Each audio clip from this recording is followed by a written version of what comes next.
Kadang-kadang sampai ke sini juga panasnya itu, sakitnya itu di sini tau. Mau ku gaplok haram hukumnya ya enggak? Dia arahkan ke sana. Sampai adik angkat saya Ustadz Abdul Somad diusir di Jawa Timur, radikal. Saya diusir pakai parang sampai tangga pesawat. Nggak ada di seluruh dunia. Mungkin kalau ada manusia di planet Mars pun nggak ada. Orang dikejar pakai pesawat sampai tangga pesawat pakai parang. Coba, ada itu? Dan nggak ada yang ditangkap. Hal yang paling pokok setelah iman dan Islam adalah mujahadah, jihad. Amal yang paling mulia dalam satu hadis 3 serangkai itu 3. Ketika Abdullah bin Mas'ud radhiyallahu anhu bertanya kepada Nabi, ayyul amali ahabba ilallah ta'ala, apa amal yang paling dicintai Allah? Faqala Rasulullah sallallahu alaihi wasallam, Nabi menjawab, as-salatu ala waqtiha, salat pada waktunya. Tidak ada lebih tinggi dari itu. Seandainya kita punya emas sebesar dunia, 40.000 kilometer bulatnya itu emas semua, nggak ada batu, nggak ada pasir, emas semua, triliun ton. Kita sedekahkan semua di jalan Allah SWT sampai habis, sebutir pun nggak kita ambil. Kalah dengan 2 rakaat sholat sunnah. Apalagi sholat subuh. Jadi tidak ada amal yang lebih tinggi dari sholat. Sholat sunat sebelum subuh saja kata Nabi, rakaataini qabla subhi khairul laka minad dunya wa ma fiha. 2 rakaat sholat sunat sebelum subuh lebih baik bagimu dari seluruh dunia dan isi-isinya. Kenapa sih Rasulullah cerita amal ini ada pahalanya begitu? Selain Rasulullah mengajarkan kita supaya kita itu rajin beramal, Rasulullah itu mau tukar pemikiran kita. Pemikiran kita Rasulullah mau tukar dari yakin dengan dunia menjadi yakin dengan akhirat. Itu yang Rasulullah mau tukar itu. Dan terbukti di akhir zaman ukuran manusia itu memang ukurannya dunia. Nggak ada orang itu mau ukurannya akhirat, jarang. Kalau ada orang ukuran akhirat dibilang gila. Kita ini hidup di dunia, Bung, jangan bawa-bawa akhirat, begitu. Dan Rasul sudah tahu itu pasti terjadi. Kalau kita ditanya sekarang, siapa orang paling kaya sedunia? Jawab kita Bill Gates, yang punya Microsoft. Setelah itu siapa? Mungkin kita bilang Donald Trump, Presiden Amerika. Kalau Rasulullah nggak bilang begitu. Bill Gates tambah Donald Trump itu di sisi Rasulullah, tambah Donald bebek, miskin itu. Kenapa miskin? Sebab nggak punya iman. Nggak punya iman. Mati hari pertama dalam kubur dikeprok sama mungkar nakir, hilang seluruh kenikmatannya seumur hidup. Maka Nabi katakan, yang terbaik itu siapa? Orang Islam bangun subuh, dia sholat 2 rakaat sebelum subuh, dia dapat seluruh dunia dan isi-isinya lebih baik dari itu. Maksud Rasulullah kalau ditanya, kalau sekarang kita ditanya, harusnya ukurannya Rasul. Siapa orang paling kaya sedunia? Orang Islam yang bangun subuh, sholat 2 rakaat sebelum subuh, dia dapat seluruh dunia dan isi-isinya. Dan Rasulullah beritahu lagi siapa yang selesai sholat duduk mendengarkan taklim, majelis ilmu, dia dapat 100 rakaat pahala sholat sunat. Artinya pagi ini kita dapat 50 kali dunia, ditambah 1 kali dunia, 51 kali dunia. 2 rakaat dapat 1 dunia lebih baik dari itu.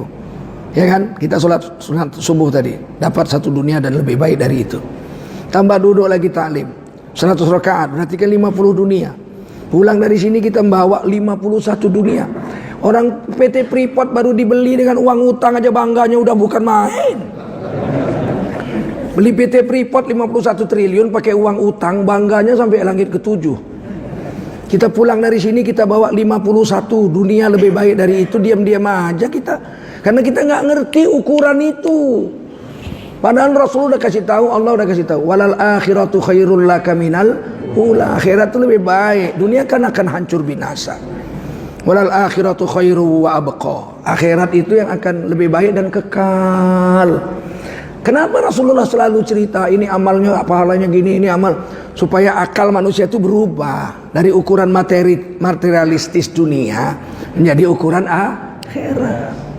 Begitu aja. Seandainya kita mati miskin, nggak makan 7 hari, kemudian kita mati karena kelaparan, tapi mati beriman, dalam kubur aman. Orang nggak ditanya kok, kau mati lapar apa mati kenyang, nggak ditanya. Yang ditanya man rabbuka, siapa yang kau sembah. Innallaha la yanzuru ila suwarikum wala ila amwalikum. Allah nggak lihat bentukmu ganteng kah, gagah kah, anak pejabat kah, gembel kah. Nggak ditengok orang itu, nggak ditengok Allah. Pangkatmu tinggi kah atau kau gembel, nggak dilihat. Anak raja kah kau atau anak kuli, nggak dilihat itu. Hartamu Allah nggak lihat. Hartamu semua Allah yang beri. Kamu lahir sehelai benang pun kamu nggak punya. Sehelai benang pun kamu nggak punya. Mati cuman bawa 3 lapis kain kapan, bukan uangmu pula, uang tetangga. Fardu kifayah, tetangga yang beresin. Dan lebih dari itu nggak boleh dibawa. Siapa bawa cincin jamrudnya harga 50 juta masuk kubur, dikuburkan, berdosa yang menguburkan, mubazir. Itu harus dibagi kepada warisnya. Ada orang punya mercy, mati dikubur sama-sama mercynya. Goblok itu orang. Bukan dapat pahala tapi dapat dosa. Nggak ada yang dibawa. 3 yang mengiringi manusia ke kubur. 2 pulang. 1 aja yang mengawani dia di kubur itu. Yang pulang tuh hartanya, maluhu wa ahluhu, keluarganya pulang, hartanya pulang. Ceret aja dibawa pulang. Disiram air mawar pakai ceret kuning, dibawa pulang. Itu belinya di Mekah tuh. Ceret bawa pulang. Istri yang cantik nggak mau ikut dikubur. Ibu mau ikut dikubur kalau suami mati, mau. Kuat jawabnya mau. Apalagi kami. Maaflah dulu ya kan. Diganti ya nggak.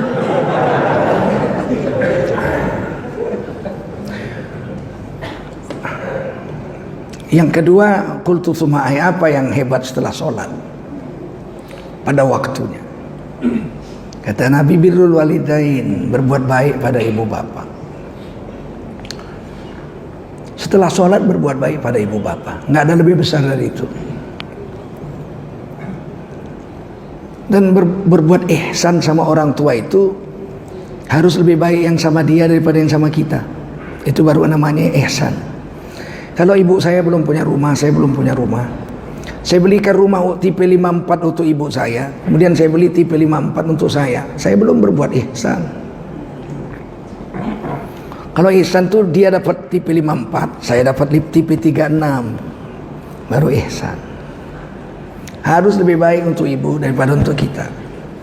Kalau lebih baik untuk kita dari ibu, belum ihsan itu. Ya main-main. A'zabun nas lirrajul, manusia paling agung bagi seorang laki-laki, kata Nabi, ummuhu, ibunya. Siapa paling berharga manusia di dunia? Ibumu. Bagi kami laki-laki, kita laki-laki, yang paling hebat ibu. Tapi kalau bagi wanita, zaujuha, suaminya. Seorang perempuan sama suami, ampun suami bikinnya. Tiap hari kena bentak suami. Di rumah aja suaminya kena bentak. Di rumah aja, jijik aku lihat kau, pergi kau. Suaminya pergi 3 hari nggak pulang. Kau nggak usah pulang sekalian, mati aja kau, katanya. Hajabnya lah jadi suami hari ini, coba. Ya. Kalau bagi kita laki-laki ibu, bahkan bapak kalah. Pada siapa aku berbuat baik, ya Rasul? Ibumu. Terus siapa lagi? Setelah ibuku, ibumu. Setelah ibuku siapa ya Rasul? Ibumu. Setelah ibuku siapa? Bapakmu. Bayangin, padahal memandang wajah bapak dengan rasa cinta saja itu pahalanya sebesar pahala umroh. Lihat wajah bapak kita dengan rasa cinta. Assalamualaikum bapak, apa kabar bapak? Ting ting ting tak ting. Dapat pahala umroh. Apalagi lihat ibu dengan rasa cinta. Umi, ya Allah Umi. Oh, jangan main-main. Tiket masuk surga itu bagi seorang laki-laki itu ibu dan bapaknya.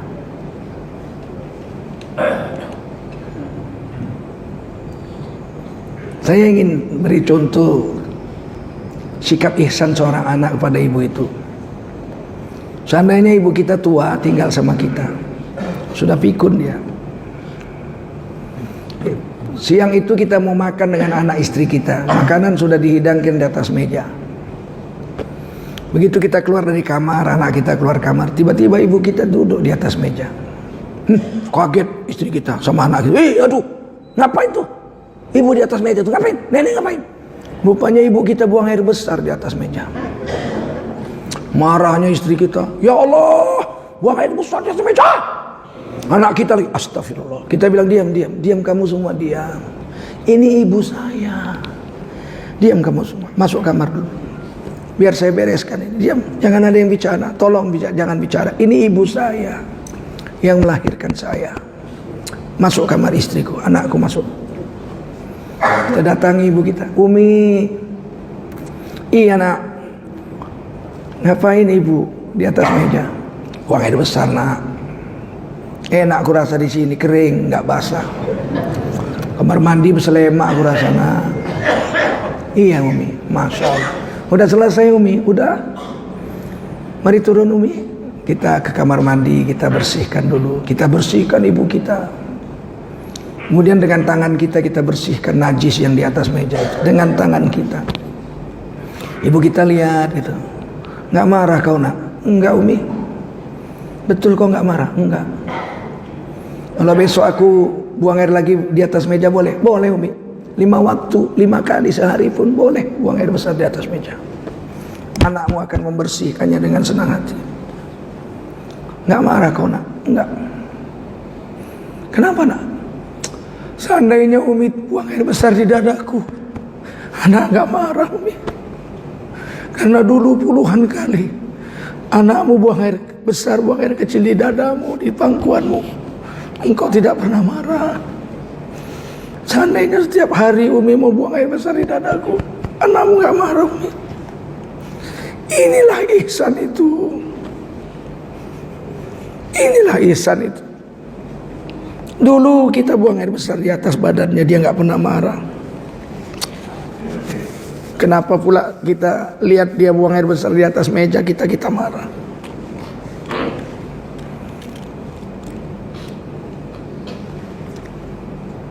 Maka Rasulullah berani mengatakan surga itu di bawah telapak kaki ibu.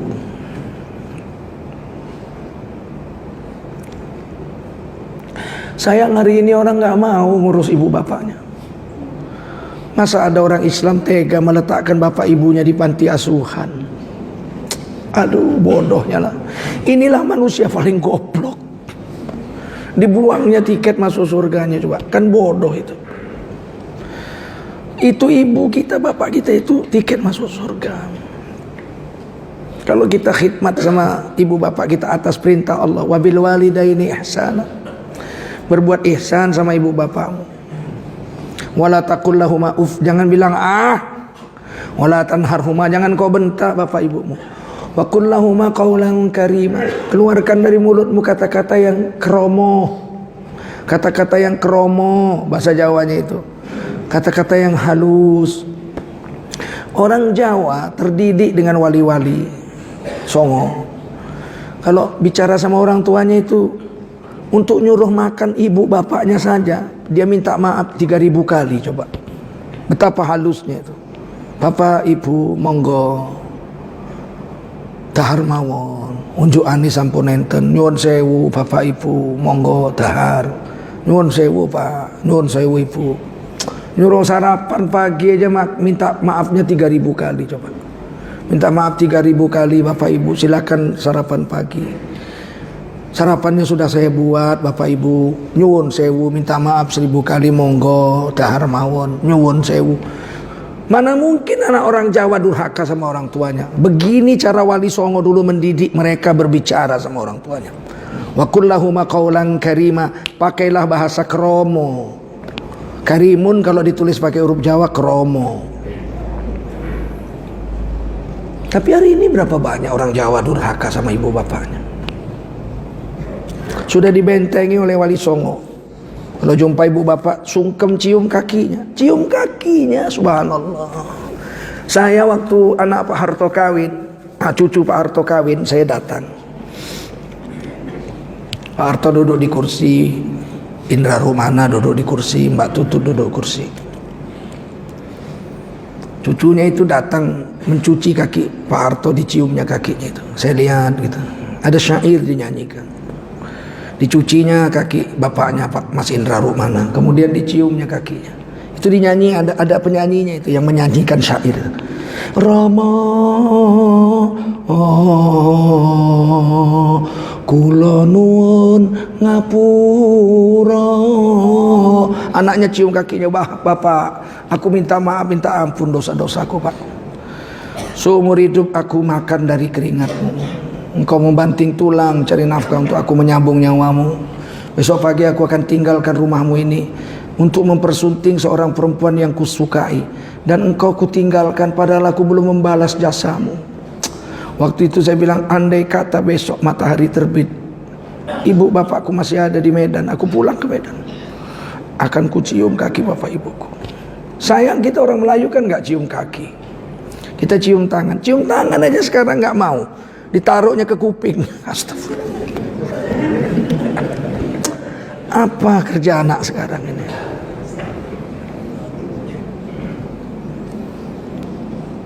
Bolehkah mencium kaki orang tua? Boleh. Kalau enggak, masa Wali Songo membiarkan orang Jawa menjadikan itu adat? Boleh sujud kepada manusia? Boleh. Asal ta'zim, menghormat bukan menyembah. Malaikat suruh sujud sama Nabi Adam. Fasjudu li Adam, sujud kamu semua malaikat sama Nabi Adam. Fasajadu, semua malaikat sujud. Illa iblis, kecuali iblis. Aba wastakbar, congkak dan sombong iblis, menolak sujud. Wa kana minal kafirin, jadilah iblis kelompok makhluk yang kafir. Sujudnya itu kata ulama ahli tafsir li ta'zim, menghormat, bukan li ta'bud. Tidak mungkin Allah menyuruh menyembah selain makhluk, itu tidak mungkin. Ada 2 ayat menceritakan makhluk sujud kepada makhluk.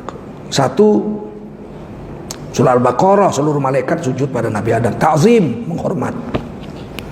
Satu lagi, saudara Nabi Yusuf yang membuang Nabi Yusuf 10 orang itu.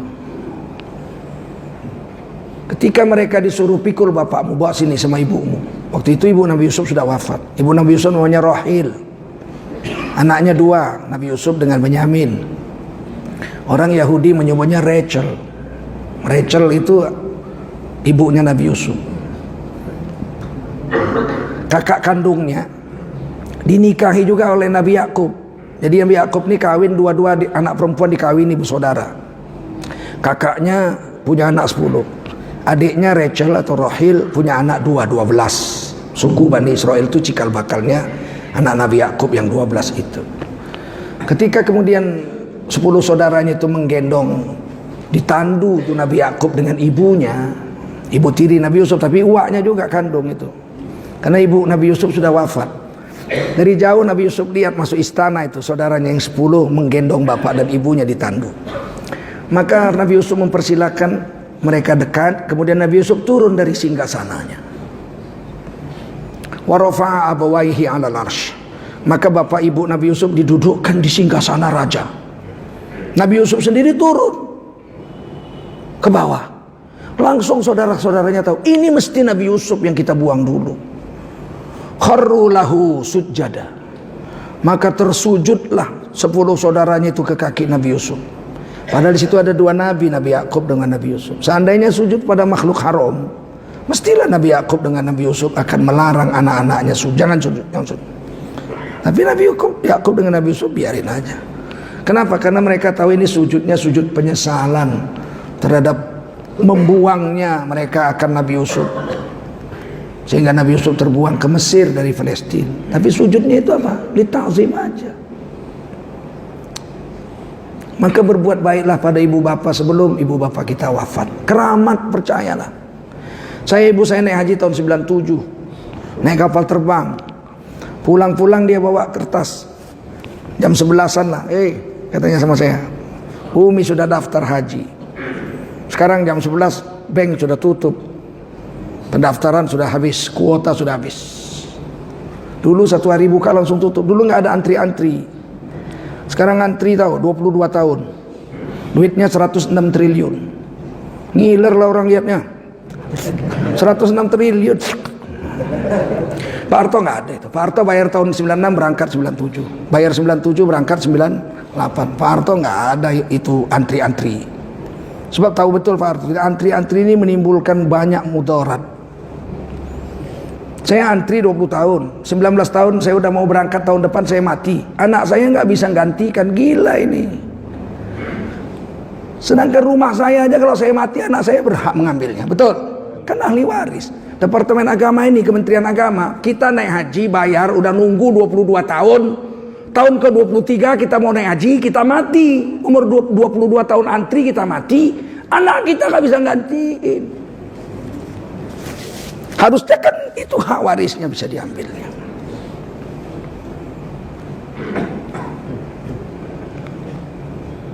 Ibu saya naik haji, saya bilang Umi naik haji gak ada mahram.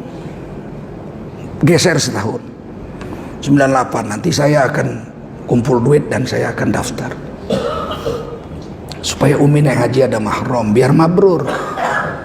Dia bilang apa nggak sah rupanya kalau aku nggak bawa kau, katanya. Namanya Umi. Oh, saya bilang sah. Bukan kau aja Ustadz.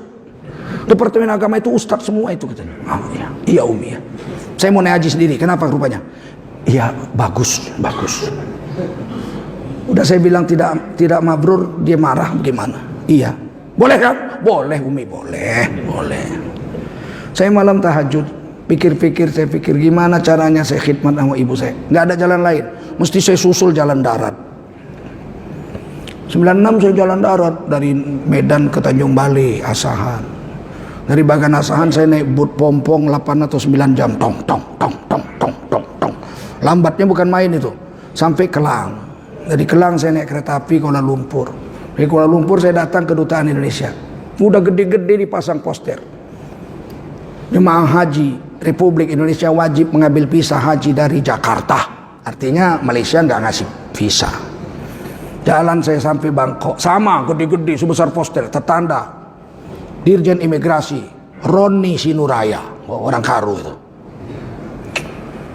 Sampai ke Mekah sana, saya turutin aja, kadang naik kereta api, kadang naik bus, kadang naik. Pernah mendayung sampan 4 jam saya di Bangladesh. Ada demo nggak bisa jalan darat. Saya di pinggir sungai, saya lihat ada orang naik perahu. Mau kemana? Mau ke kota sana. Ikut? Boleh. Saya cuma bawa tas kecil aja. Ayo. Saya duduk depan, dia belakang, dia dayung. Lambat kali. Berapa jam kira-kira ke sana? 4 kata. Aduh. Saya bilang, ayo saya bantu dayung. Pandai kau? Oh ini anak bajak laut juga, aku bilang. Saya dayung di depan, dia dayung belakang, 2 jam sampai. 2 jam sampai. Alhamdulillah. Begitulah kerja. Sampai juga saya ke Mekah. Sampai Mekah, sampai Jeddah, nggak bisa masuk, nggak ada visa. Kan paspor hijau. Dulu kan naik haji paspor coklat. Kata orang Jeddah itu nggak bisa. Mayujat visa, nggak ada visanya di sini. Iyalah, tapi aku kan sudah 4 bulan lebih, aku bilang. Dari Indonesia aku keluar. Ente tamsi jalan, jalan darat, aku bilang. Ngapain bodoh kau? Ini lil haj, hadza lil haj. Ini untuk haji. Li khidmah li ummi. Oh iya, tapi nggak bisa, ini nggak ada visanya. Nggak bisa kau, nah kan nggak bisa kau, pergi. Bawa sini pasportku, aku bilang. Ini air mata udah bercucuran. Awas kau ya, aku bilang. Hari kiamat nanti kuadukan kau sama Tuhan. Gemetar sama jenggotnya, gemetar. Itulah kalau orang beriman, diingatkan gemeter. Aku ini udah 4 bulan lebih jalan darat dari Medan, tahu kau, min biladi Andanusi, min Medan Sumatera Syamal, wa ila Malaysia, wa ila Thailand. Terus saya ceritakan, wa ila Bangladesh, wal Hindi, wa Pakistan. Saya cerita gitu. Tiba-tiba sini saya mardut ditolak. Awas kau ya, aku bilang. Nggak lama lagi kau mati, hari kiamat kau kuadukan sama Tuhan. Muter sama jenggotnya. Begitu orang beriman, sabar ya Syekh, sabar. Apa sabar-sabar, saya bilang. Lu sabar-sabar. Dia keluarkan Motorola-nya, udah punya HP dia. Tahun 96. Cek. Halo, begini. Terakhir lama, ada setengah jam. Berapa pulsanya itu? Itulah orang Arab. Jangan benci sama Arab. Selesai itu dia tutup. Dia bilang marhaba ya Syekh. Dia buka pintu. La marhaba. Visa. Dia bilang visa ma muskil insyaallah. Fadhalu, masuk. Dipeluknya saya, marhaba. Dikasihnya teh. Dia bikin teh kecil aja gelasnya. Kata Syekh Azra'i guru saya, kalau orang Arab ngasih teh tenggak terus habis. Jangan seteguk-seteguk, habis terus tup taruh. Itu artinya apa? Aku punya hajat sangat luar biasa gitu. Kau harus tunaikan. Begitu, ngerti saya bahasa itu. Dia bilang, Masya Allah, kau kuantar pakai mobil nanti ke Mekah. Nggak usah, asal udah ada visa sudah. Dikasih visa setahun saya. Udah, kau boleh tinggal di Mekah setahun. Tunggu ibumu nanti 97. Ibu saya datang, saya jumpa.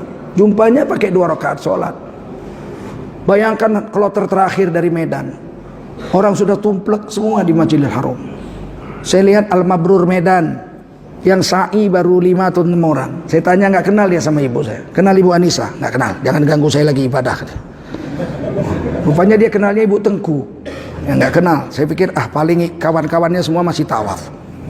Saya sholat 2 rakaat. Habis itu saya doa, ya Allah, di hari kiamat miliaran orang jumpa. Yang mencuri barang orang, di sana dipikulnya barang itu, dijumpainya orang itu, dibalikkannya barangnya, diambil pahalanya sama yang punya barang. Yang punya hutang pun di sana jumpa, harus bayar hutangnya.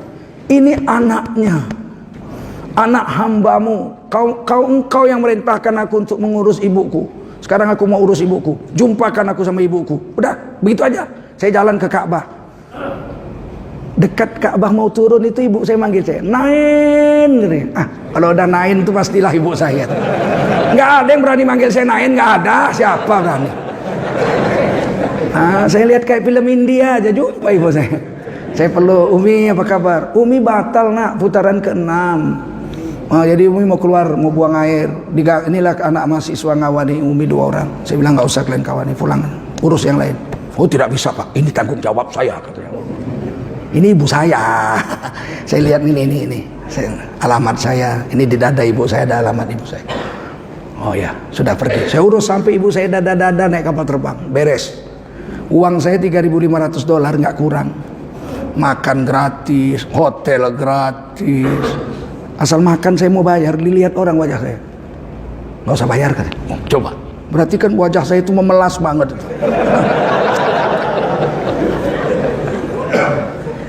Betapa keramatnya mengurus ibu. Saya cuma mau kasih tahu itu. Tidak mungkin rasanya saya meninggalkan di Indonesia 1 tahun. Bisa, padahal saya pegawai negeri. Bisa. Tidak mungkin rasanya dapat haji pakai paspor hijau. Bisa. Karena apa? Kekeramatan ibu. Maka Nabi mengatakan setelah sholat, urus ibu bapak. Yang ketiga, al-jihadu fisabilillah. Berjihad di jalan Allah. Nomor 3, jihad fisabilillah. Nah jihad ini banyaklah, bukan perang saja. Salah satu dari jihad itu perang. Kalau perlu perang, perang. Kalau nggak perlu perang, masa bikin perang? Jadi ini yang sering salah orang, jihad itu perang. Salah satu bagian jihad itu perang. Ibaratnya bulat ini lingkaran. Nah, sebagian perang. Menuntut ilmu juga kan jihad. Siapa keluar dari rumahnya menuntut ilmu, dia jihad. Membela kebenaran juga jihad. Mengatakan yang benar di depan penguasa yang zalim, jihad. Ya, banyak jihad itu banyak. Menahan nafsu supaya mau taat sama Allah, jihad. Banyak sekali jihad itu. Salah satunya perang. Hari ini kan ini yang dipelintir. Kalau udah ustaz cerita jihad, mesti ujung-ujungnya perang. Nanti Indonesia akan seperti Suriah. Indonesia akan seperti Suriah. Kepala tuh kau lah. Dikit-dikit kau anggap jelek aja kamu sama orang Islam. Kayak dia aja yang paling cinta NKRI. NKRI harga mati. Emang kau aja yang cinta NKRI itu? Yang memperjuangkan NKRI ini 90% orang Islam, betul? 10% lagi kongsi-kongsi 5 agama lain, betul? Gak usah kalian ajari kami soal NKRI. Apalagi saya orang Melayu. Orang Melayu gak pernah memberontak seumur hidup lawan negara. Gak pernah. Paling setia orang Melayu. Melayu Sumatera Timur sampai ke Riau, kami nggak pernah berontak lawan negara. Bung Karno yang dianggap berontak, Melayu nggak berontak, tahu? Sebab kami madhab Syafi'i Toto, nggak boleh berontak lawan pemerintah. Buhot namanya, nggak boleh, ngerti. Cuman kalau memang salah pemerintahnya ya harus ditegur, betul nggak? Masa salah dibiarin, salah dibiarin. Betul. Salah harus dibiarin. Kalau mengkritik presiden, mengkritik wakil presiden, mengkritik gubernur, mengkritik wali kota, mengingatkan salahnya, itu bukan anti NKRI, nggak ada hubungannya itu. Nggak ada hubungan itu. Kita cinta NKRI kok. Bagaimana kita nggak cinta dengan negeri ini? Kita lahir sini, besar sini, mati di sini. Kalau saya mati akan saya tinggalkan anak saya, cucu saya di negeri ini. Tentu saya mau negeri ini aman, damai, bagus. Hanya saja tujuan Indonesia merdeka dulu, kenapa ulama-ulama 90% orang Islam perang melawan penjajah? Karena kita mau negeri ini menjadi NKRI yang baldatun, thayyibatun, warabun, ghafur. Bukan sembarangan NKRI. Makanya ditulis di Undang-Undang Dasar 45 pasal 9 ayat 1, negara Indonesia adalah negara yang berdasarkan ketuhanan yang Maha Esa. Artinya nggak boleh ada kebijaksanaan negara, kebijaksanaan pejabat, kebijaksanaan organisasi, kebijaksanaan pribadi yang melawan agama. Nggak boleh, nggak boleh. Makanya di Indonesia itu tidak ada rumah pelacuran, nggak ada yang resmi, rumah pelacuran yang resmi, karena melawan undang-undang dasar. Makanya nggak ada bupati dengan membacakan Bismillahirrahmanirrahim, saya gunting pita ini meresmikan rumah pelacuran, nggak ada. Karena itu menentang Pancasila dan Undang-Undang Dasar 40. Maka ketika Ahok mengatakan saya jadi gubernur, saya akan buat rumah prostitusi yang bersih di Jakarta, bersih, terbaik sedunia. Saya bilang bersih gondolmu, namanya aja melacur pasti kotor, betul nggak? Kita ngelawan dan nggak jadi dia buat, mana bisa dia buat? Dia melawan Undang-Undang Dasar 45. Pasal 29 ayat 2-nya, negara menjamin tiap-tiap warga negara untuk memeluk agama dan menjalankan agamanya masing-masing. Tidak ada agama yang melegalkan pelacuran, berarti nggak boleh ada. Makanya di Indonesia nggak ada rumah pelacuran yang resmi. Dan umat Islam lah yang paling konsekuen menjaga itu. Tidak boleh ada rumah judi yang resmi. Di Singapura ada, Pulau Sentosa Island ada. Itu yang kayak gedung yang kayak perahu itu tempat judi. Di Kanton ada tempat judi yang resmi dikelola negara. Di Malaysia ada Genting Highland. Di Malaysia, negara Islam, ada tempat judi khusus orang kafir. Ditulis itu orang Islam dilarang masuk, tapi masuk juga. Kalau sudah dibacanya orang Islam dilarang masuk, dia masuk, murtad dia dari Islam, tahu? Berarti dia menganggap dia bukan orang Islam waktu masuk ke situ. Wajib syahadat lagi, dia memperbaiki syahadatnya. Saya berapa puluh kali ke Malaysia, 100 kali ada mungkin ke Malaysia saya. Sejak masih pakai celana pendek sudah ke Malaysia kok. Tapi saya tahu betul itu dilarang masuk, ya jangan masuk. Batal iman. Ya main-main. Indonesia mana ada tempat judi resmi? Karena ditulis di Undang-Undang Dasar 45. Begitu juga pabrik minuman keras, tidak boleh ada di Indonesia. Dan yang paling konsekuen menjaga itu orang Islam. Nggak ada lah, ketangkap pabrik minuman keras gelap, nggak ada izin, cek. Yang punya Haji Zainuddin, mana ada. Rumah pelacuran ketangkep, yang punya Hajah Jubaidah, ada? Nggak ada. Asal ketangkep pabrik minuman keras legal atau nggak legal, mesti yang punya siapa? Hayya. Ya nggak? Ketangkap rumah pelacuran, yang punya siapa? Hayya. Tiba-tiba yang dicurigai kita. Apa nggak sakit bener nih coba? Makanya nggak kupilih lagi, pasti kau 17 April itu pasti kau nggak kupilih. Kita pula yang dicurigainya, kita yang paling konsekuen menjaga Pancasila dan Undang-Undang 45. Betul. Betul itu Ustaz. Jangan main-main kalian sama ibu-ibu. The power of emak-emak.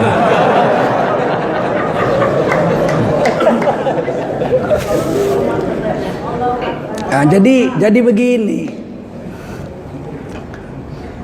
Nanti Indonesia akan seperti Suriah.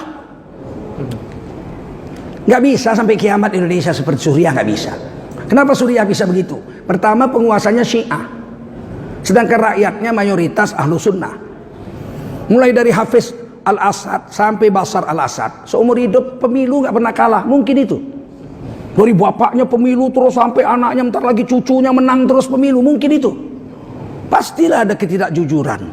Dan dia untuk membunuh rakyatnya yang nggak suka sama dia, yang Ahlu Sunnah itu, dia ambil senjata dari Rusia. Rusia membackup karena minyaknya dijual ke Rusia semua.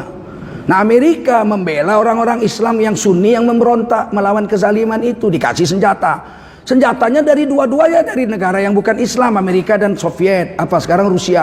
Mereka bunuh-bunuhan, bom-boman. Pertama, pahamnya memang nggak sama. Yang satu ahli sunnah, yang satu senjatanya ada dari Amerika dan Rusia. Hancurlah mereka.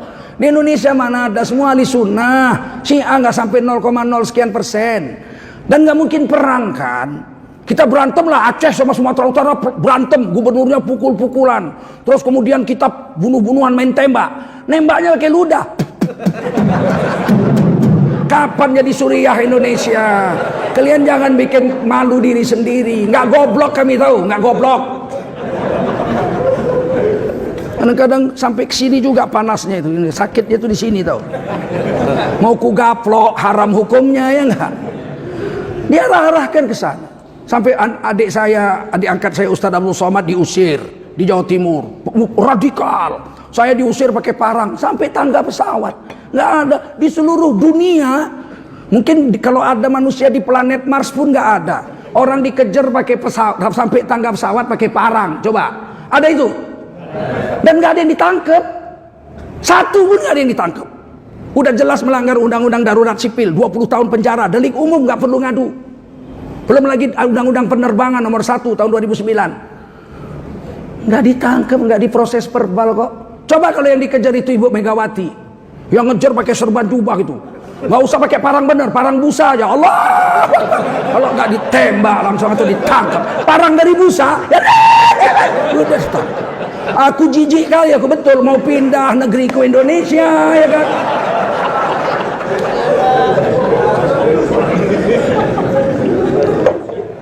Apa? Kita ceramah katanya radikal. Di mana radikalnya? Gimana? Setelah mendengar ceramah saya nggak ada orang bakar gereja kok. Kita cuma mau keadilan, paham? Tangkap aja kalau saya bersalah. Tapi tangkap juga orang lain kalau bersalah, begitu kan? Jangan kita ditangkap yang lain dijilat. Apa nggak bikin jijik itu coba? Jijik nggak? Jijik.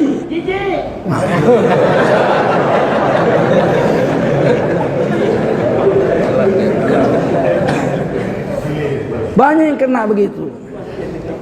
Dulu zaman Pak Harto, saya kan di akun sosial, kau kalau zaman Pak Harto udah dikarungi, masuk ke laut kau dibuang. Tukang fitnah kau. Aku ini hidup sejak zaman Bung Karno. Bukan zaman Bung Harto. Zaman Bung Harto aku khutbah Jumat paling ganas sekota Medan ini, tahu? Nggak pernah aku diturunkan sama polisi. Nggak pernah. Pak Harto tuh kalau untuk pribadi-pribadi bantelah situ katanya. Asal kau jangan ganggu negeri ini. Kalau ganggu negeri ini ya memang harus ditangkap. Kalau nggak ganggu negeri biar aja. Beda pendapat biasa kok. Nggak pernah ditangkap saya zaman Pak Harto. Seluruh Medan tahu bagaimana kerasnya saya dulu ceramah. Kata orang USU saya nggak ada remnya. Kalau khutbah nggak ada remnya. Coba bayangin mobil nggak ada remnya coba. Semua digerodoknya habis. Sampai Jawa saya udah ada remnya dikit-dikit. Di Medan dulu mana ada Masjid Agung sekeras-kerasnya khutbah. Nggak ada orang nyampaikan kebenaran kok. Nggak ditangkap. Malah dipanggil Pak Harto jadi guru Pak Harto saya.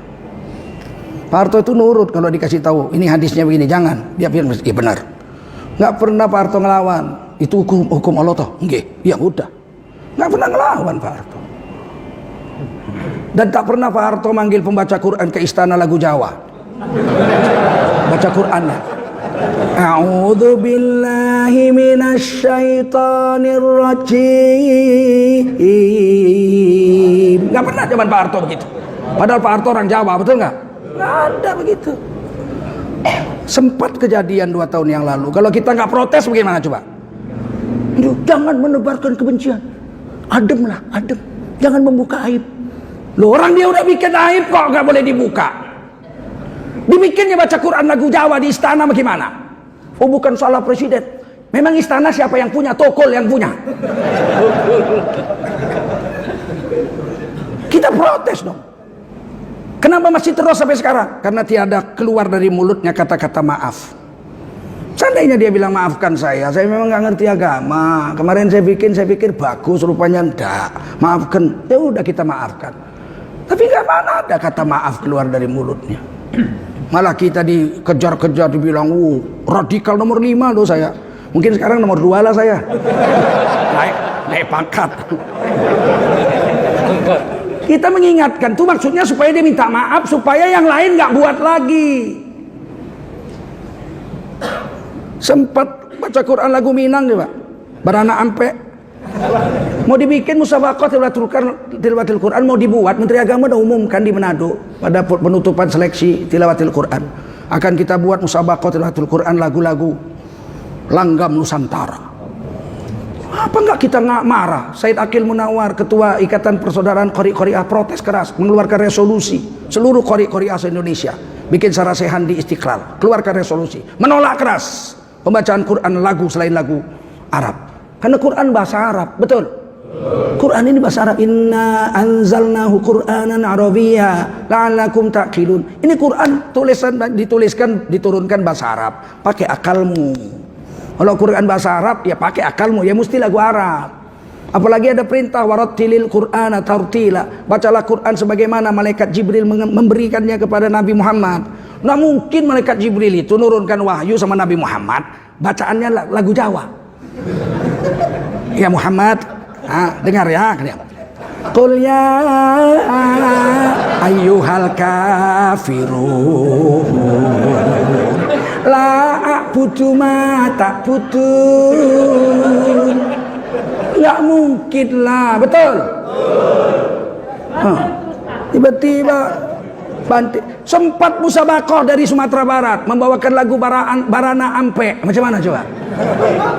Indak dapet sama sebujang ya orang, oi Barana Ampe dan nanti juo wadduha walaili idza saja. Wah,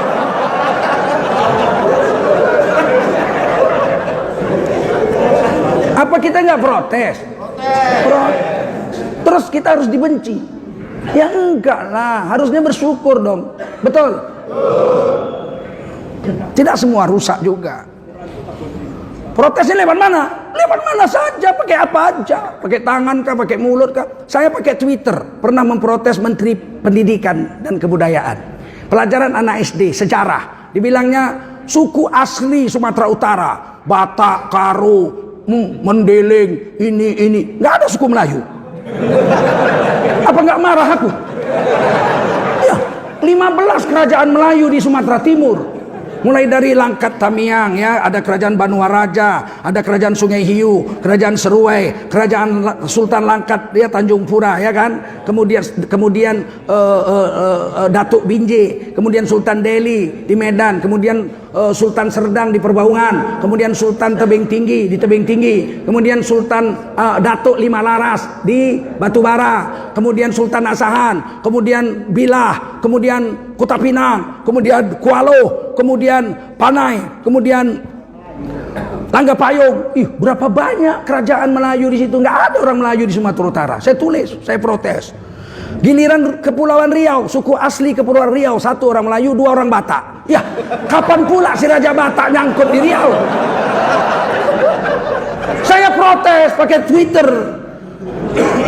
Sebulan atau 30 hari atau berapa hari kemudian datang surat dari Pedanka, ditandatangani Menteri Pedanka pakai kop surat. Terima kasih kepada Tengku Zulkarnain. Buku itu akan kami perbaiki pada cetakan berikutnya. Kami nggak mampu menariknya karena miliaran rugi di miliar-miliar. Nariknya itu miliar. Udahlah yang terlanjur tapi cetak baru akan kami perbaiki. Terima kasih. Nggak marah Menteri Pedanka. Saya bilang begitu. Ini kok yang harus adem. Kalau mau adem kau masuk kulkas saja. Sama otak-otakmu beku.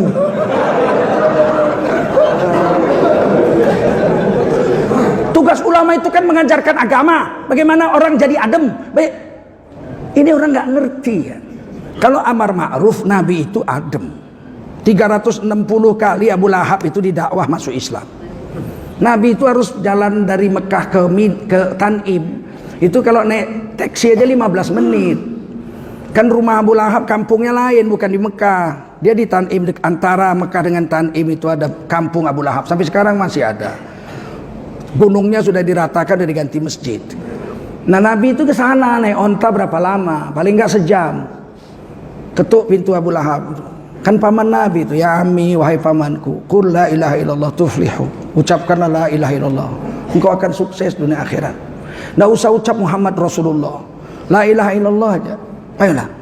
Nggak mau, dibanting tuh pintu. 360 kali. Satu hari hujan badai. Orang di Arab waktu itu kalau hujan badai nggak berani jalan, sebab nggak ada sungai, nggak ada parit. Jalan itu bisa jadi sungai yang menghanyutkan batu-batu sebesar gajah. Sehingga kalau hujan orang minggir, tidak ada orang berani berjalan. Tiba-tiba pintu Abu Lahab digedor, dor. Abu Lahab bilang sama istrinya, Umi Jamil namanya, ini orang yang ngetuk pintu kita ini musafir, pasti sedang kesusahan besar. Nggak mungkin orang kesusahan, kalau nggak kesusahan besar berani menyambung nyawa datang ke rumah kita. Mesti dia mau menyampaikan sesuatu yang sangat mendesak. Aku berjanji, kata Abu Lahab, orang yang ngetuk pintu ini, apapun dimintanya akan kubantu. Istrinya pun bilang, iya bang, menyambung nyawa. Sekali dibuka, Rasulullah bahasa kuyup. Wahai pamanku, ada hal yang penting yang aku mau sampaikan. Oh ya pasti, sekali ini aku percaya.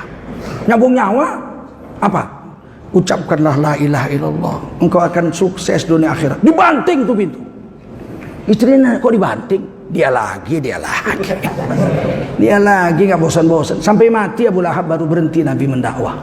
Kalau amar ma'ruf Nabi begitu. Diludahi. Pergi masjid diludahi. Nabi nggak cari jalan lain, tetap aja situ. Pergi diludahi, pulang diludahi, pergi diludahi, pulang diludahi. Sampai satu hari Nabi datang kok nggak ada ludah ini. Tanya-tanya nggak ada ludah, zuhur nggak ada ludah, asar nggak ada ludah. Yang mana? Yang punya rumah sini kemana? Nggak tahu. Udah seharian nggak muncul. Nabi beli buah sekeranjang, diketuk pintu yang punya rumah, dok. Dari dalam jawab, suaranya pelan. Siapa? Saya Muhammad. Gumeter yang punya rumah, makjang banjir ludah lah ini. Masuk Rasulullah. Kenapa kamu? Dipegang Rasul, kasih makan, nggak ada yang ngasih makan, nggak bisa bangun, kasih minum, buah-buah kurma, diurut-urut sama Nabi, dikasih susu, bawa ke kamar mandi. Kemudian Nabi pulang, baik-baik ya, besok saya datang lagi, sampai kamu sembuh. Begitu sampai depan pintu, orang ini berteriak, ya Muhammad, al-amin, wahai Muhammad, orang terpercaya. Asyhadu an la ilaha illallah wa anna Muhammadan dan Rasulullah. Wa anna Muhammadan Rasulullah. Langsung ucap, aku bersaksi tiada sembahan kecuali Allah, dan aku bersaksi engkau adalah Rasul Allah. Masuk Islam terus. Orang dulu kalau orang Arab kalau masuk Islam langsung aja ngucap. Mereka menolak ngucap bukan karena nggak bisa ngucap, karena menolak konsekuensi la ilaha illallah itu membuang semua patung dan sembahan lain, itu yang nggak mau. Mana ada orang Arab masuk Islam dibimbing hadu Allah ilaha illallah ilallah, bukan ilallah. Mana ada. Tapi apa yang terjadi? Begitulah lunaknya Rasul kepada hal-hal yang ma'ruf. Tapi kalau mungkar jangan coba Nabi. Kalau ma'ruf luar biasa. Datang satu laki-laki tergopoh-gopoh, anak muda, sesak nafas. Ya Rasul, apa? Izinkan aku berzina ya Rasul. Umar bin Khattab cabut pedang, kurang ajar ini orang. Nabi senyum. Apa yang Nabi senyum? Ini orang punya sifat jujur yang luar biasa. Mau zina aja izin. Zina aja langsung sana, kenapa rupanya kan lihat. Rasul kan nggak tahu. Tapi Rasul lihat baik sekali ini anak muda. Mau zina, izin, minta izin. Kebaikannya ini Nabi mau naikkan. Wa qul ja'al haq, datangkan yang baik, wa zahaqal batil, nanti kebaikannya akan menghancurkan kebatilannya sendiri. Rasul senyum. Duduk. Tolonglah Rasul, saya mau berzina. Jangan, kata Rasul, saya udah kepepet ini. Perempuan itu sudah mau sama saya. Yang namanya zina itu mau sama mau. Yang namanya zina itu mau sama mau. Dalam bahasa Arab namanya fahsya. Wala taqrabuz zina, innahu kana fahishah. Jangan kau dekati zina. Zina itu dosa besar yang mau sama mau, nggak ngerugikan orang. Wasa asabila, sejelek-jelek jalan. Kalau memperkosa orang baru namanya mungkar. Ngisap ganja, fahsya. Jual ganja, mungkar. Bunuh diri, fahsya, nggak ada yang rugi, dia sendiri yang rugi. Membunuh orang, mungkar. Jadi zina itu fahsya, memang mau sama mau.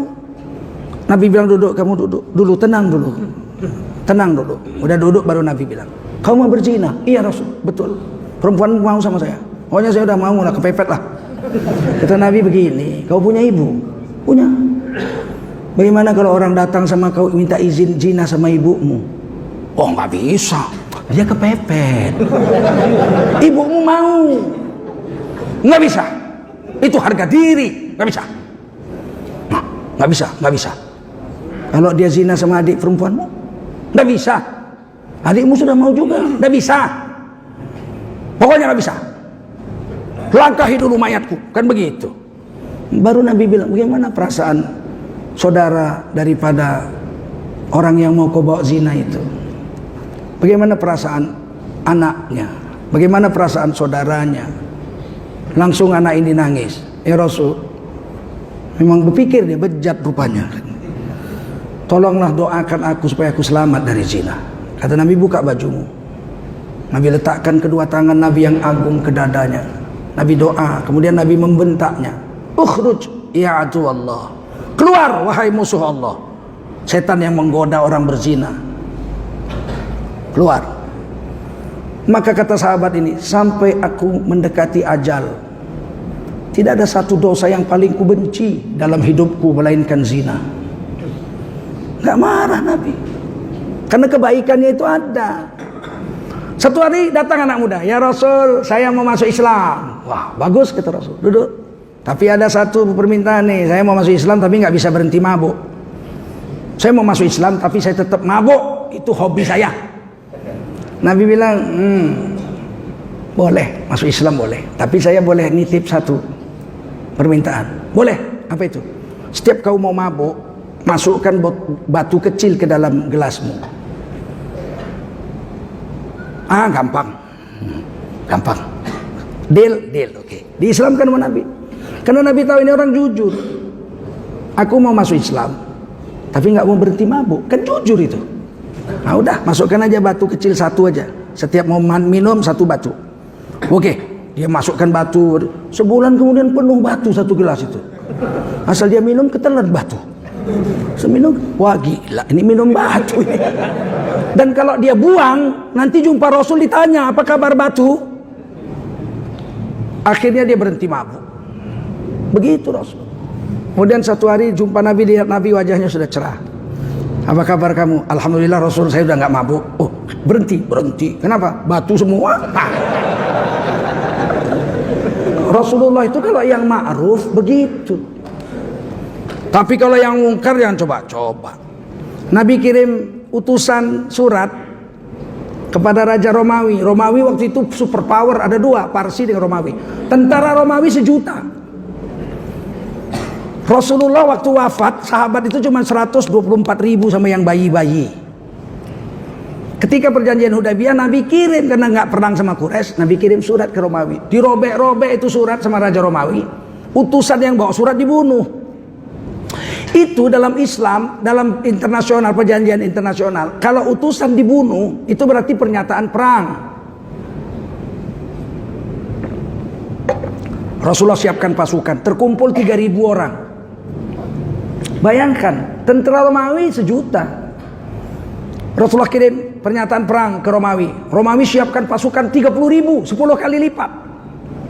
Nabi siapkan 3.000. Nabi khutbah, wahai mujahid, perang kamu tegakkan agama dan harga diri kita orang Islam. Utusan kita dibunuh. Kalau terbunuh panglima perang Ja'far bin Abi Thalib, sepupu saya, maka gantinya anak angkat saya Zaid bin Harithah. Kalau Zaid bin Harithah terbunuh, gantinya adalah Abdullah bin Rawahah, penghulu Madinah. Kalau Abdullah bin Rawahah wafat, maka kalian pilihlah pasukan kalian sendiri, pilih panglima pengganti oleh diri kalian sendiri. Ada Yahudi lihat Nabi berkhutbah. Yahudi itu bilang, ini 3-3 mesti mati. Kalau Rasulullah bilang ini mati, kalau ini mati, mesti 3-3 mati. Zaid bin Harithah, Ja'far bin Thalib, Abdullah bin Rawahah sudah tahu bahwa mereka ini pasti mati, sudah tahu. Perang 3.000 lawan. Dulu perang siang aja, kalau malam libur. Maghrib tuh berhenti, besok pagi perang lagi. Tidak ada dulu perang malam. Mati terbunuh 3-3 syahid, dikubur di Jordania, di Mu'tah. Diangkatlah panglimanya malam itu Khalid bin Walid, panglima kavaleri, ahli kuda. Beliau katakan, baik saya jadi panglima, sekarang saya perintahkan penunggang-penunggang kuda berangkat semua malam ini juga sejauh mungkin. Sampai di sana selesai sholat subuh, kalian tebang pohon, ikat dengan tali. Begitu matahari terbit, perang sudah dimulai. Kalian keliling-keliling aja di padang pasir, seret itu pohon sekeliling padang pasir. Siap, langsung dilaksanakan. Pagi-pagi begitu perang sedang berkecamuk, dilihat oleh orang Romawi, abu terbang tinggi ke awan. Apa kata panglima Romawi? Itu kalau diukur-ukur 30.000 pasukan itu, kalau abunya sebanyak itu. Kita ngadepin 3.000 aja udah setengah mati. Apalagi lari. Pasukan Romawi melarikan diri. Bukan pasukan Islam yang melarikan diri, Romawi yang melarikan diri. Kemudian pulanglah, dilempari sampai Madinah, dilempari. Begitu tahu banyak yang terbunuh, perempuan-perempuan melempari, pengkhianat. Lari dari perangkau, pengecut, dilempari Khalid. Sayyidina Khalid bilang, demi Allah saya tidak melarikan diri. Musuhlah yang melarikan diri, kami tidak. Wah, baru berhenti dilempari. Turun Sayyidina Khalid, ditanya Nabi, bagaimana ceritanya kamu itu? Malam itu saya suruh nyeret pakai kuda batang kayu sejauh-jauh keliling-keliling sehingga abunya tinggi, sehingga musuh mengira bantuan dari Madinah datang 30.000 orang. Mereka lari kabur. Kata Rasulullah, tidak boleh tipu menipu kecuali dalam perang. Jadi dalam perang boleh nipu, kalau pemilu nggak boleh.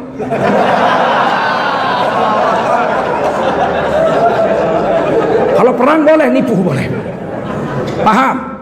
Nabi kirim perang 1 juta pasukan Romawi, Nabi kirim 3.000. Berani Rasul. Kenapa? Karena membela harga diri.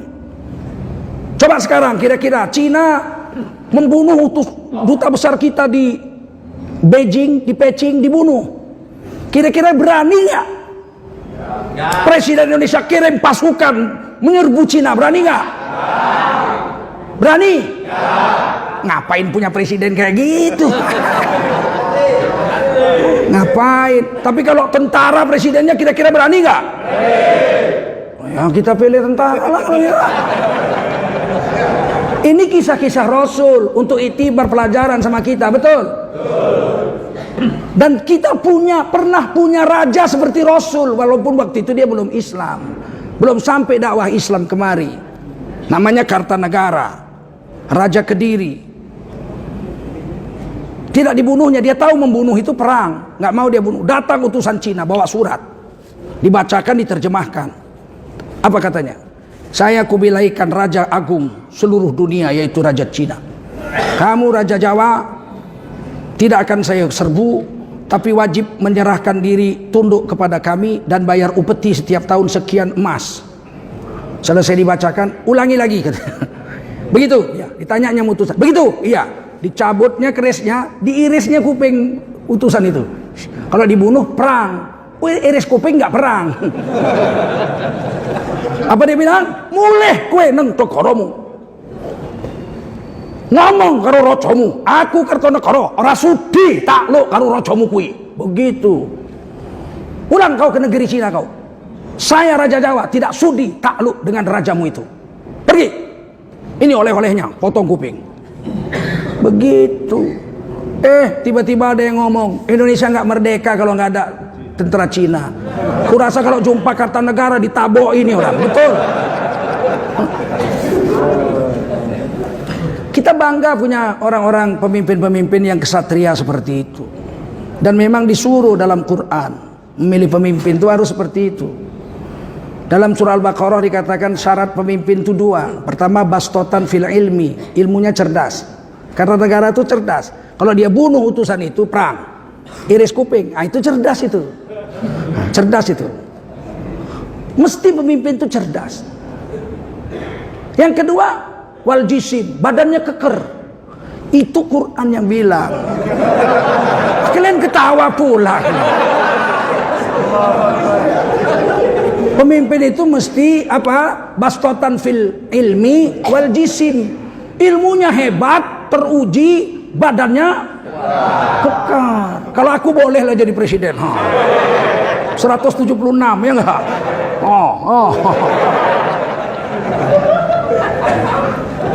Ini kata Quran. Ini cerita politik. Ya memang cerita politik, tapi dalam bingkai agama. Ini namanya belajar agama, bab siasah, bab politik. Di mana lagi diajarkan ini kalau nggak di masjid? Tidak boleh di masjid. Yang nggak boleh di masjid itu kampanye. Kalau ngajarkan agama yang berkaitan dengan politik, boleh nggak? Di mana lagi cerita politik? Masa di kedai tua? Di sini. Begitu ya. Mudah-mudahan ada manfaat. Kadang-kadang kita sedih. Ini Mahkamah Konstitusi udah berapa banyak dia bikin rusak negeri ini. Dimasukkannya aliran kepercayaan setara dengan agama, masuk KTP. Itu kan menghina kita itu. Kita 262 juta, 6 agama. 230 jutanya Islam. Aliran kepercayaan cuma 120 ribu. Mereka selama 72 tahun nyaman di bawah Dirjen Kebudayaan Dinas Pedanka. Tiba-tiba dinaikkan setara agama. Coba, agama itu paling tidak 3 syaratnya. Ada kitab sucinya, betul. Ada nabinya, betul. Ada syariatnya. Lah aliran kepercayaan nggak ada nabi, nggak ada kitab suci, nggak ada syariat, disamakan dengan agama. Ini kan menampar kita orang beragama. Dan sudah jadi, nggak bisa diganggu gugat lagi. Ini yang terakhir lagi Mahkamah Konstitusi memerintahkan DPR RI untuk mengubah kitab Undang-Undang Pernikahan nomor 1 tahun 74. Di situ usia nikah itu laki-laki umur 19, wanita umur 16 minimal. Ditukar, harus tukar. MK memerintahkan, DPR harus sidang ini. Sampai April harus sudah bertukar itu usia kawin. Menteri Kumham, Lauli, orang Nias itu, dia bilang apa? Saya mengusulkan laki-laki perempuan nikah baru boleh, umur 22 baru boleh nikah. Sementara Menteri Agama bilang umur 21 perempuan baru boleh nikah. Sedangkan umur 16 tahun aja boleh nikah, sudah banyak yang zina, betul nggak? 80 juta lagi sekali zina. Nah, coba. Coba. Saya nggak bisa bayangkan kalau ini keluar nanti DPR RI mengeluarkan peraturan anak perempuan baru boleh kawin umur 22. Berarti kalau saya punya anak perempuan melanggar undang-undang perkawinan, gila nggak? Anak-anakku yang ngawinkan aku, tahu pula yang gatal marah. Ini kan aturan gila nggak? Dan terjadi. Gimana kita ulama-ulama nggak marah coba? Enak aja dia bikin aturan. Musda Mulia sudah membuat draft undang-undang perkawinan yang baru, sudah 2 kali dimajukan ke DPR, ditolak karena kita masih lobby. Golkar waktu itu masih bersih.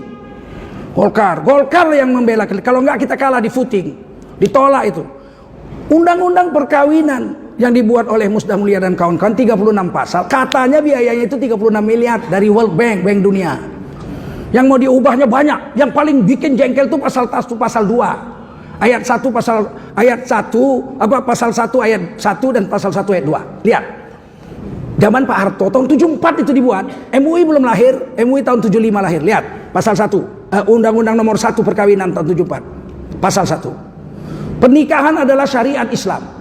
Bunyi namanya syariat Islam itu zaman Pak Harto itu bunyi. Jadi Pak Harto itu tidak anti syariat Islam.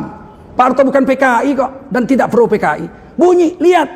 Undang-undang pernikahan itu ayat 1, pasal 1, pernikahan adalah syariat Islam. Ditukar, walaupun belum tembus, mereka akan tembuskan juga. Ini sudah mulai dipreteli bakal maju lagi. Apa katanya? Pernikahan adalah kontrak sosial. Berarti kan tidak ada lagi syariat Islam di situ. Makanya di Indonesia tidak boleh menikah lain agama, sebab itu syariat Islam. Yang kedua, pasal 2-nya, pasangan pengantin adalah laki-laki dan perempuan Islam. Itu mau ditukar. Tukarnya apa? Tiap-tiap warga negara berhak untuk menikah dengan pasangan pilihan hatinya. Sudahlah kontrak sosial, mau kawin-kawin, mau buang-buang, menikah dengan pasangan pilihan hatinya. Kalau pasal 1 itu tidak boleh lain agama kawin, makanya orang artis kalau mau lain agama kawin di Singapura, kawin di Australia, mana boleh di Indonesia, ditangkap sama polisi, melanggar undang-undang. Nanti berapa banyak KUA masuk penjara coba? Datang ke kantor KUA, laki-laki sama laki-laki, Om, ini Bejo, ini kawan Bejo, Jainuddin, ya kan? Kita mau kawin, kata KUA, gila kamu ya? Apanya yang gila Om? Mana boleh laki-laki kawin dengan laki-laki? Dalam Islam itu dosa besar. Pernikahan bukan syariat Islam Om. Baca lagi undang-undang. Ini kontrak Om, kontrak. Yang kedua, kamu kan laki-laki mana boleh nikah harus sama perempuan. Baca undang-undang pasal 2. Pernikahan ini lihat. Tiap-tiap warga negara berhak untuk menikah dengan pasangan pilihan hatinya. Bejo suka sama Jainuddin, Jainuddin suka sama Bejo. Berapa banyak KUA masuk penjara? Melanggar undang-undang, diadukan ke polisi. Polisinya pun menyidiknya. Jantungnya berdenyut. Sialan, gua masuk neraka juga nih. Apa nggak kasihan polisi diginiin? Paham? Perlu nggak milih DPR yang soleh? Begitulah hancurnya. Banyak kalau dibuka nih, yang Mahkamah Konstitusi aja, waduh sampai besok pagi nih selesai nih. Belum lagi yang lain-lain. Beginilah aturan negeri ini sekarang. Ketika sweeping buku-buku PKI oleh tentara, diusulkan tentara yang sweeping dipecat. Iya. Kalau ada orang men-sweeping buku PKI sesuai dengan TAP MPRS nomor 25 tahun 66, tiba-tiba diusulkan dipecat tentara yang menjalankan TAP MPRS yang belum dicabut sampai sekarang. Kenapa sih ada orang keberatan PKI itu diberangus? Jangan-jangan pro PKI kan gitu kan? Kalau ada rumah pelacuran diberangus oleh polisi, ditutup, disegel, tiba-tiba ada 200 orang demo ke kantor polisi. Biarkan mereka, biarkan mereka. Berarti kan pelanggannya itu kan. Betul nggak? Ini yang bikin miris ini. Saya kalau ekonomi lah nggak banting kau lah, mau utang 10.000 triliun pun kau utang aja nggak apa-apa sama saya. Karena kita rezeki pasti Allah yang kasih, betul nggak? Tapi agama kamu yang jaga. Walladzina jahadu fina lanahdiyannahum subulana. Orang-orang yang berjuang mati-matian berjihad di jalan kami, pasti kami Allah akan menunjukkan kepada mereka dengan pasti. 2 kali pastinya itu. La-nya pasti, en-nya pasti. Taukid, la pasti. Nah, dian-nya pun pasti lagi. Kalau kamu semua orang Islam berjihad betul-betul di jalan Allah, mempertahankan ajaran Allah, kami akan menunjukkan kepadamu dengan pasti dan dengan pasti jalan-jalan menuju kami. Wa innallaha lama'al muhsinin. Allah itu beserta dengan orang yang berbuat kebaikan, berbuat. Jangan diam aja. Berbuat kamu, nggak bisa dengan mulutmu, dengan tanganmu, nggak bisa dengan tanganmu, paling nggak benci dengan hati. Tapi benci dengan hati ini kan iman yang paling lemah. Dzalika ad'aful iman. Kenapa Nabi bilang benci dengan hati iman paling lemah? Karena tidak mengubah keadaan. Maksiat itu akan tetap jalan dan menghancurkan seluruh negara.